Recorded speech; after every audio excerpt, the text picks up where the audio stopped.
In theory, it makes a tremendous amount of sense. Treat people with respect because we all want to be treated with respect. So if we treat other people the way we want to be treated, logic would tell us that we will be treated the same way in return. And that is where the conflict begins. Every single day in my communication seminars, I talk about the roadblocks to being a confident and powerful communicator. For over 20 years, I have trained on and discussed gender differences, lack of confidence, generational differences, lack of skill set, cultural differences, lack of preparation, and personality differences.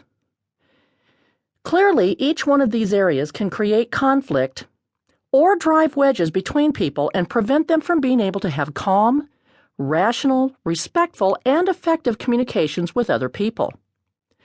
As we explore these roadblocks, we will discuss how they can create conflict or communication barriers for you. Let's take a Moxie minute. If you go through life believing that your generation, gender, culture, or personality is the right way, the best way, or the only way, you will automatically have conflict with a majority of the population. Gender differences. Do men and women communicate differently? That's probably one answer that men and women will agree on, and the answer is yes.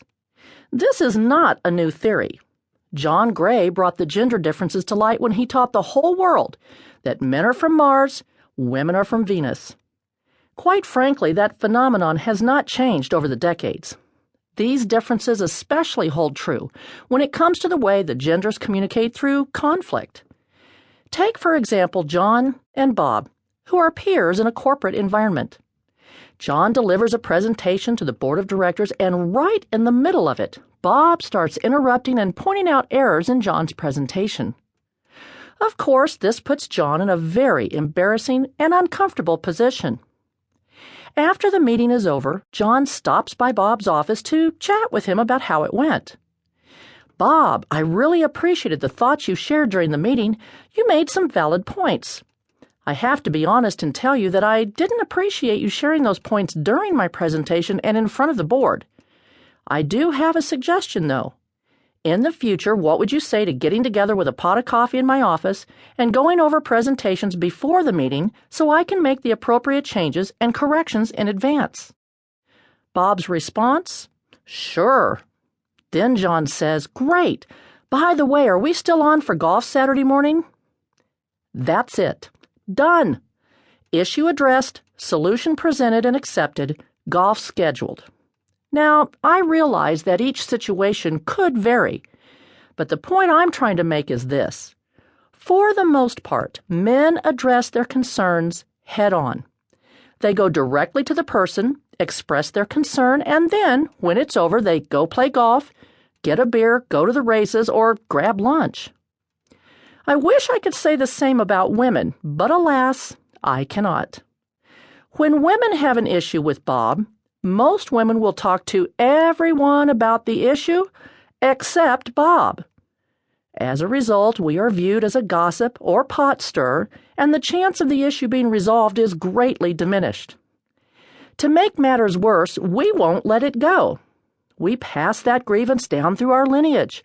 Our great-grandchildren will know that we had a problem one time with this guy named Bob. Interestingly, if a man thinks a woman is strong and direct, there is a high possibility that he will respect her for being able to assertively stand her ground. Predominantly speaking, however, if a woman assertively stands her ground with another woman, she will be labeled a bitch, and the cold shoulder routine will begin. Too often, we as women do not support each other through conflict or disagreement. We either avoid conflict altogether or we get defensive during conflict. Either way, we hold a grudge because we don't tend to address the conflict or listen and understand the other party. We rarely engage in conflict resolution. Ladies, this inability to address issues directly with the one person who can do something about it could be costing you major credibility, advancement in your career, and possibly even... To keep listening to this audiobook, I've left you a link in the description so you can do it, at no cost thanks to Audible's 30-day free trial.